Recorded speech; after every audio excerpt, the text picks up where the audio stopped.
સ્કોટલેન્ડના ગ્લાસ્ગો ખાતે યોજાયેલી Commonwealth ગેમ્સની general એસેમ્બલીમાં આજ 26 નવેમ્બર રોજ અંતિમ નિર્ણયની જાહેરાત કરાઈ છે. આજની બેઠકમાં ગુજરાતના નાયબ મુખ્યમંત્રી હર્ષ સંઘવીની આગેવાનીમાં ભારતનું ડેલિગેશન ગ્લાસ્ગો પહોંચ્યું છે. ગ્લાસ્ગોમાં યોજાયેલી બેઠકમાં સભ્ય દેશોની અમદાવાદના નામ પર મહોર લાગી છે. આ ભારતની તે મહત્વાકાંક્ષી યોજનામાં મોટું પગલું છે, જે હેઠળ તેઓ એક ગ્લોબલ મલ્ટી સ્પોર્ટ્સ હબ બનવા ઈચ્છે છે. જણાવી દઈએ કે અમદાવાદને કોમનવેલ્થ ગેમ્સ 2030ની યજમાની મળતા ભારત બીજી વખત કોમનવેલ્થ ગેમ્સ યોજવાનું ગૌરવ મેળવશે. આ પહેલા ભારતે 2010માં નવી દિલ્હીમાં ગેમ્સનું સફળ આયોજન થયું હતું. અગાઉ કોમનવેલ્થ ગેમ્સની એક્ઝિક્યુટિવ બોર્ડ દ્વારા અમદાવાદની યજમાની આપવા માટેના અનેક કારણો આપ્યા હતા.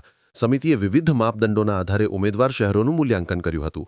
આ મૂલ્યાંકનમાં ટેકનિકલ વ્યવસ્થા, ખેલાડીઓનો અનુભવ, માળખાગત સુવિધાઓ, તંત્ર અને કોમનવેલ્થ ગેમ્સ વચ્ચેના સંબંધોના આધારે આ નિર્ણય લેવાયો છે. ભારતે છેલ્લીવાર 2010માં દિલ્હીમાં કોમનવેલ્થ ગેમ્સની યજમાની કરી હતી. આ વખતે આ આયોજન અમદાવાદમાં થશે, જેને ગત એક દાયકામાં સ્પોર્ટ્સ ઇન્ફ્રાને વધુ ગતિથી વિકસિત કરાયું છે. 2030ની કોમનવેલ્થ બોલીમાં ભારતનો મુકાબલો નાઇજીરિયાના શહેર અબુજા સાથે હતો. પરંતુ કોમનવેલ્થ સ્પોર્ટે આફ્રિકન દેશને 2034 એડિશન માટે વિચારમાં રાખવાનો નિર્ણય કર્યો.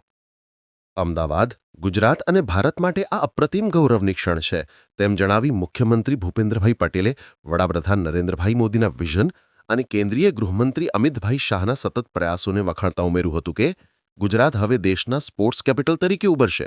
એટલું જ નહીં, વિકસિત ગુજરાતથી વિકસિત ભારતની સંકલ્પનાને વધુ મજબૂત કરશે. તાજેતરના મહિનાઓમાં અમદાવાદે Commonwealth weightlifting championship, Asian aquatics championship અને AFC under Asian cup qualifier જેવી ઇવેન્ટ્સનું આયોજન કર્યું છે. ભવિષ્યમાં Asian weightlifting championship, Asian para archery cup અને 2029 world police and fire games પણ અહીં યોજાશે.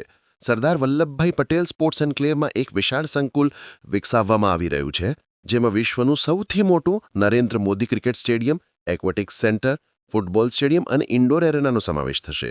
આ સંકુલની અંદર 3000 એથ્લેટો માટે એક રમતવીરોનું ગામ પણ બનાવવામાં આવશે. ભારતમાં ગુજરાતમાં રમાય એ આપણા સૌ માટે ગૌરવની ક્ષણ છે. માનનીય વડાપ્રધાન શ્રી જે પ્રમાણે સ્પોર્ટ્સ ઇન્ફ્રાસ્ટ્રક્ચર તૈયાર થયું છે, એ ઇન્ટરનેશનલ કક્ષાનું થયું છે, એ વાતની આ સાબિતી છે. આપણા સૌ માટે આ ગૌરવની ક્ષણ છે.